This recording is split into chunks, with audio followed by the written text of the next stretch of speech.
This is the Business Storytelling Show, a top global marketing podcast listened to in more than 100 countries, live streamed on social media, and broadcast on DBTV. Christoph Trapp chats with industry leaders to help your company tell better business stories. Here's today's episode.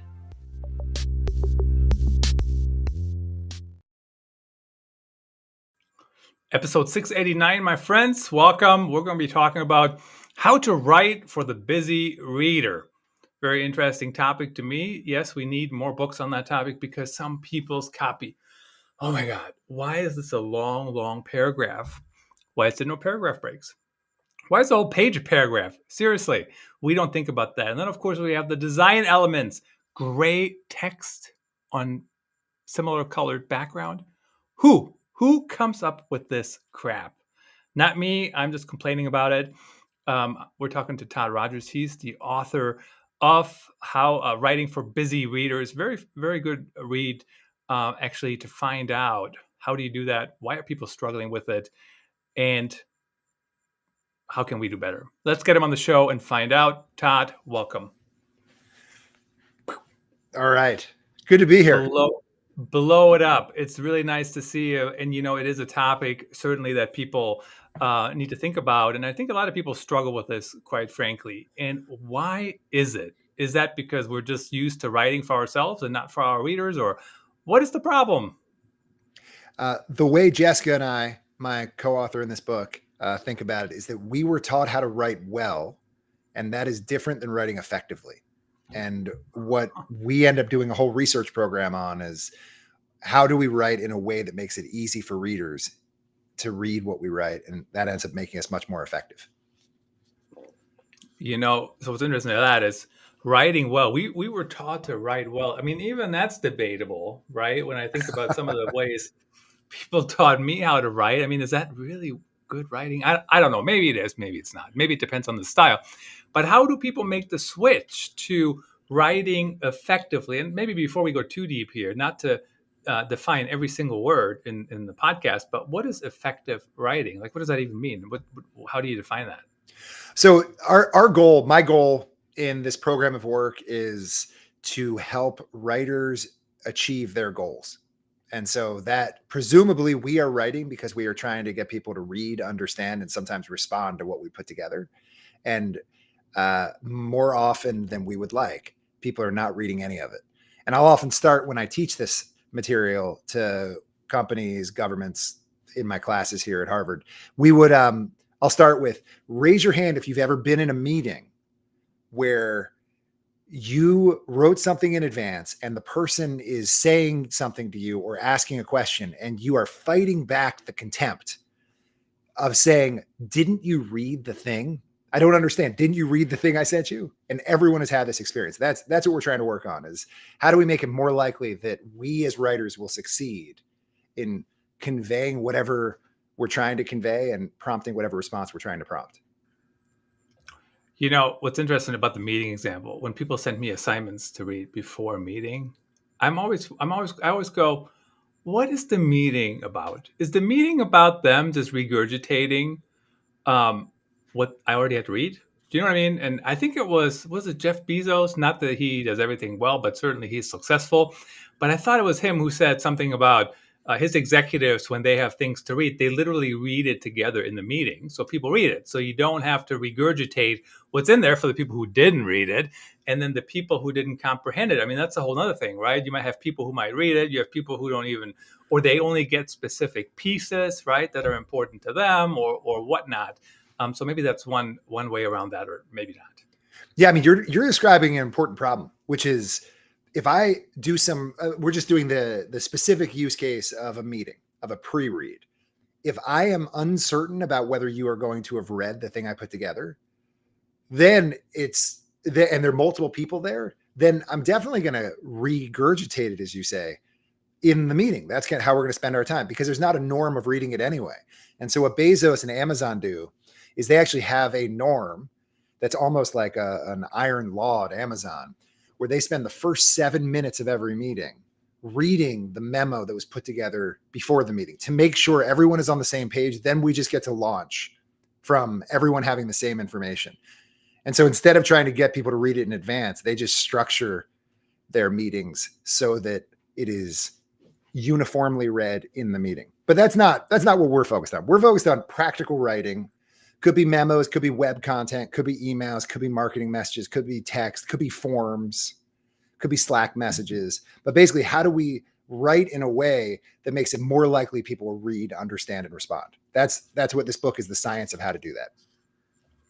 So let's talk about that a little bit. And one thing, when it comes to, I mean, when you were just talking about emails and web, and I was like, there's some similarities and some things are different. And one thing that came to my mind is the use of bulleted lists, right? I could send you a list of things, say, hey, on the podcast, we're going to be talking about 1, 2, 3, 4, 5, 6, and have that one long sentence, and you would go, what?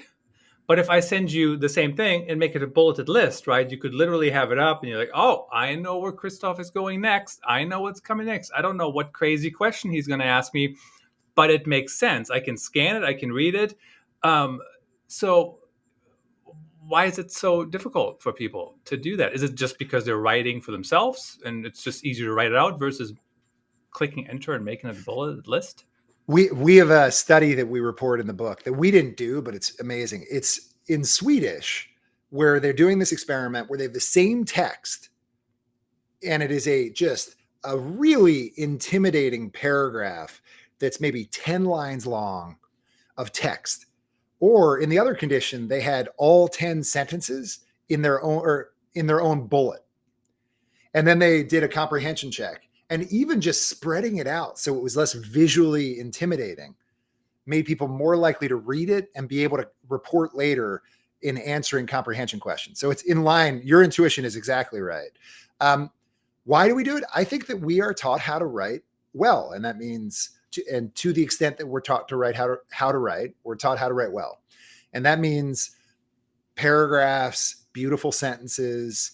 Even the more complicated the language and the more complicated the grammar, the more impressed our English teachers are. But what it turns out that is not the most effective way to actually write. And one of the high points of having written this book and having done research on it for a decade, and we've now trained 20,000 different leaders on this approach to writing, is that people will come up afterwards and be like, oh my God, it has been a fight my entire career to get people to write in a way that use headings and use bullets and write more simply. And instead of long narrative, making it really clear what the takeaway is. And it's always been dismissed as a question of taste and style and preference.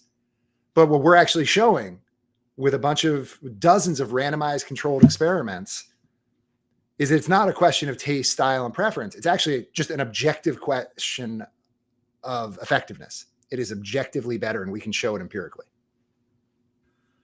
I mean, I know it's effective, but the one thing that people certainly push back on when you talk about these long sentences and, beautiful writing, I mean, that's debatable too. What's beautiful and what's not.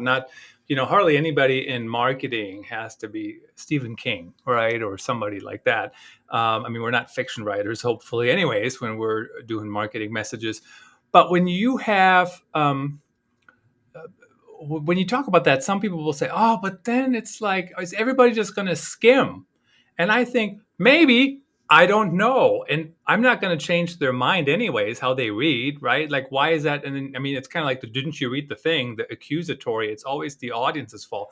Oh, they didn't read the article. Oh, they didn't read this. They didn't, whatever. Like, isn't it the writer's prerogative to actually get it right and not the reader's fault if they can't? Oh, yeah. Look, we're on exactly the same page. The TLDR of all of this, the too long didn't read of all of this, is that everyone is skimming anyway. And so as writers, the burden shifts to us, that we have to write in a way that makes it easy for skimmers to get the information we are trying to convey. You said it shifts the responsibility of the reader. That is exactly the frame that we sometimes talk about, which is, imagine if it was always our fault as writers if the reader didn't read it.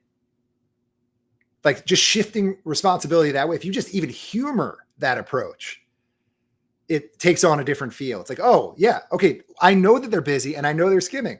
So that means I need to add a round of editing to my long whatever I wrote to be like, okay, so now how do I make it easier for them? And in the book, there's a checklist with 6 principles, and it turns out it's pretty easy to make it easier to read. But you just have to decide that it's our responsibility as writers to do it. You can't be so in love with writing your eloquent sentences or in your opinion. There's no English teachers reading our content. Even when they do, I bet you they skim the content too on your website, 100%. Now, you talk about getting into the reader's head. How do you do that, though? I mean, I know there's stuff you can see, like what kind of headlines perform better, what kind of social posts perform better, but even that's not an exact science, right? Because you got algorithms, you got different things impacting things. So how do you get into their head? Like, do you just have to be part of the same audience, or do you just have to really understand that audience? Or what are your tips on how to actually do that? Okay, so the way that we figure out what actually works best, one of the principles is less is more. And the way we test that is we'll do lots and lots of A/B tests or randomized experiments, like clinical trials in medicine, where we'll have 50,000 people, 25,000 get the longer one that was originally written, 25,000 will get the shorter one. And we've done these experiments with elected school board members. We've done them with journalists. We've done them with donors for one of the two large political parties in the United States. We've done it with text messages where we cut 1 out of 3 sentences to parents versus keep it longer. Every time, we have never seen it not be more effective at achieving whatever the writer's goal was to just write it more concisely. That's one. That's cutting words and cutting ideas. We've also seen the same thing for less is more when it comes to requests. When you ask people to do 2, 3 things, you are less likely to get them to do any one of them than if you just ask them to do one. The idea is everyone is busy, everyone is skimming, everyone is trying to move on to the next thing. And the thing we're fighting is them just moving on before they understand or do the thing we're asking. And so the easier we make it for them, that's one of the 6 principles, is less is more. So we'll run these randomized controlled trials to figure it out. What's interesting to me too when it comes to less is more is I've been in corporate cultures where I get these lengthy emails, right? And I'm like, oh my God, who wants to read this? Not me. And now people start doing the TLDR, right? Like this is, if you didn't read it, here's kind of the high level summary. But I actually in the move to Slack and other such systems, you can hack things up, right? I mean, you can just be like, here's the one thing, here's another thing, and you just send it in a half an hour later. But when you do it on email, aren't people just going to complain and say, oh my God, I'm getting 10 emails from this person over the last 2 days. I wish I would have just gotten one long email. Or are those just the people that are looking for excuses to not get any emails? Because your research certainly found something completely different. I think let's just talk about Slack for a second. Yes, you can cut your content up into 3 or 4 pieces. But because Slack stacks, right? Like you get message 1, 2, 3, 4, and everyone is busy. If they don't respond in the moment that it comes or in the moment they first consume it, it disappears. And so as you've probably been in the same kind of communications I've been in, where it's hard to make sense and settle what exactly, there's all this information across all these different messages. And if you really want to make it easy for the person to respond, sometimes you have to synthesize and summarize and be like, here's the summary of everything we've had so far. I need you to decide yes or no, as opposed to making you dig to figure out where we've been over the last 20 messages. So here's how you do it on Slack. One is if you're in a company, you have channels. So you have the discussions in those channels, clients, topics, whatever, projects. And then if you have messages, my friends, you have to put a reminder on yourself, right? I put the little eyeballs. I saw your message. I put a reminder. They don't know when I put the reminder, but down the road. And I'm going to look at it then. And then if you keep talking about that message, go into a thread. So there's a method to that madness too. But I'm with you. Sometimes if you're not looking at Slack for 2 days or a week, it's like, holy buckets. What have I come back into? But you can see that even in Slack, there are times where it ends up being so much that it actually would be really helpful to the reader if you concisely summarize where we've been so they don't have to dig through everything that's been said so far. It's very true. Now, what was my other question? My other question was actually about what, like, really what it comes down to is what channels. So I was using the example of email, right? So if you hack things up and you send emails and maybe you time delay them, at what point will people just complain? Or maybe they won't complain because they just don't want to do it. It makes no difference how you communicate with them. So you're going into this what we think of as the next front of this, of evangelizing for this approach, which is organizations will often ask, okay, so now what do we do? You know, we've had the CEO or some leader of the organization in a program is like, I agree. How do I get my teams to do this? Then the next step, which is something we're actually working on an article, hopefully for Harvard Business Review on this, on like, well, so how do we get it to be internalized within an organization? And part of the idea is, at minimum, we need to be explicit about it, which is, let's have a discussion. How do we write? And that means what communications go through what channel, what goes through Slack, what's text, what's email, what's other. That's one. We should all just sort of align, instead of just like implicitly over time gravitating to some norms. And then when new people come in, they have to figure them out. Let's be explicit. The US Army is like this. They have a thing called BLUF, bottom line up front. Everyone, general writing to an enlisted person writing to a general. First line is the bottom line. That's just a rule that they have. It has spread around the militaries around the world. BLUF, bottom line up front. Not everybody has to have that, but everyone having a set of explicit norms about how do we communicate? How's it written? What's the channels? What are our CC norms? Things like that. You also asked a question about, like, okay, let's say instead of asking you 3 things in one message, what if I send 3 different messages? And it turns out that people vary widely on which they prefer. I prefer 3 separate messages so that I can manage my to-do list by the list. My co-author, Jessica, in this work, she prefers it all in one.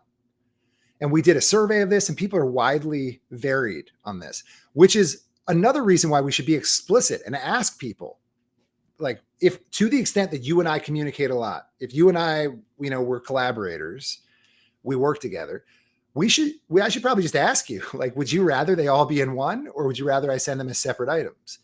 Because people vary, and you can make it a lot easier for your reader by just being intentional and explicit about it.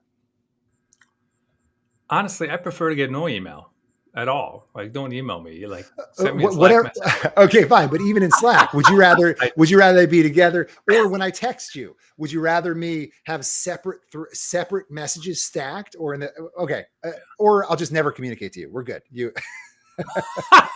Come on my show. Let's talk about it. And you know what? That's another thing too, is sometimes it's okay to talk. But let's talk about some of these the writing techniques. And what's interesting to me, and maybe you'll completely disagree with this, but the 6 principles of effective writing, right? I mean, some of them are not even about writing at all. Some writer might argue less is more. That's not about writing. I mean, it is, but you know what I mean? Like, it's writing less. So how's that about writing? You have make reading easy. Okay, maybe. Design for easy navigation. And this is actually an interesting piece, because I've been in projects where, like, something didn't work because of the design of the website, and it affected the writing. So the writing could have been like award winning, and it would have never worked because of the design. Use enough formatting. Is formatting about writing? When I was first a writer in my career, I did not think about that at all. So talk to me about, are these new skills for writers, or have they always been a thing and people just neglected them, or why is this coming up now? So let's talk about design for easy navigation. We've run these experiments where I'll tell one study. We had 50,000 journalists, and we were sending them. I was working with an organization, and they're sending them like a newsletter that has 6 paragraphs or something. And it was talking about 3 different topics. And in one condition, 25,000 people were randomly assigned the same text, but just as a continuous 6 paragraphs.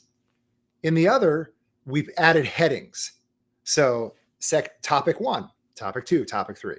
And then the outcome measure, we get to see what % of journalists actually go to these links and use them in their journalism. And we doubled the likelihood that journalists will use this material by adding headings. Now, what's happening is, that when you open something and it's a wall of words, you're just going to look at it and then move on. But if there's headings, it gives you at least a chance of getting oriented to figure out if I'm interested in any of these things. And so headings is one of the small parts of designing it. And it's not even about changing the actual writing. It's just making it easy for people to jump around and writing with an awareness that everyone is skimming. So let's actually write in a way that makes it easy for the skimmer. Yeah, it's just very interesting how that has changed and how people have to kind of adjust to do that. I mean, I'm even a big fan of like bolding things, which is in the copy on articles. And that's actually an R2 because like, what do you bold, right? Do you bold for the skimmers? But it's like what to bold is completely debatable. How do you test some of this stuff and see? So I just described a randomized experiment. Everything is randomized experiments, which is like the way we test vaccines and the way we test pharmaceuticals. For bolding, we've done these experiments where people, first off, you do surveys and you realize that people interpret bold, underline, and highlight as the writer saying to the reader, this is the most important content from my perspective as the writer. So you should know this is what I think is the most important thing. So skimmers, you do eye tracking, you do self-report, you do experiments. Skimmers jump to the bold, underline, and highlight. And they interpret that as the key info. And what we've seen in experiments is ironic or not, readers will, when you have bold, underline, or highlight, readers jump to that. And they also are licensed to not read anything else because everyone is trying to move on. Everyone has too many things on their list. And so they'll jump to the bold, underline, and highlight, and then they won't read anything else. And so there's actually this really intense trade-off. And it's true for all of this. Writing effectively is just constant trade-offs where if you draw attention to one thing, you dramatically increase the likelihood they will read that, but it actually crowds out their likelihood of reading everything else. And so there isn't a right answer. It just depends on what your objectives are. But there's just trade-offs all the way down. Same with writing less. That means you have to cut ideas that you think are important, but are not the most important. And the more you add, the less likely someone is to read, understand, and respond. But the more you add, those who do read will get more. So there's just trade-offs. And what we're really trying to do is draw attention to the being explicit, intentional, and aware of these trade-offs.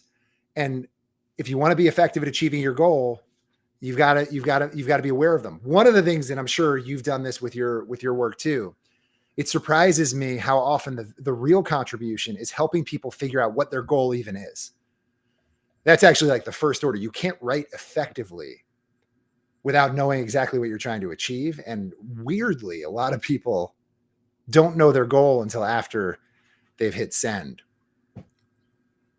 Yeah, it's kind of like if you're just writing for yourself, right? And somebody reads your blog, great. I mean, that's extra, I guess. But that is not the case for most of us when we're writing in business or we're writing on our websites or wherever it might be, right? We're writing for a purpose. So we have to be clear what that is. And I'm thinking about, as you're talking about, well, if you have bold, then people may not have to read it, And so, but do I really care if they read everything? Do you really care if I read every word in your book, but if I took 2 to 3 key things out of it that I implement today, fantastic, right? I tell people the book is written to be skimmed. That was how we wrote it. I mean, one of the challenges that people often have is like, well, I was working with someone we'll say in the intelligence community in the military, and they write intelligence assessments, and these things in their group have to be 70 pages. If they write 30 pages, people will think they did not do their job because the norm is the norm. Same with our book. Like, the book is 207 pages and 10 of those pages say write less. Yeah. and we get the irony of it. And so you've got to write for your audience, but we made it easier to skim and easier to read. We have to make it the norm. Todd, it was great to see you. Good luck. Continued good luck with the book. And everybody write and produce content for the busy reader. And we're out. All right. Thanks for tuning in. Please rate and review the Business Storytelling Show on your favorite podcast platform and subscribe so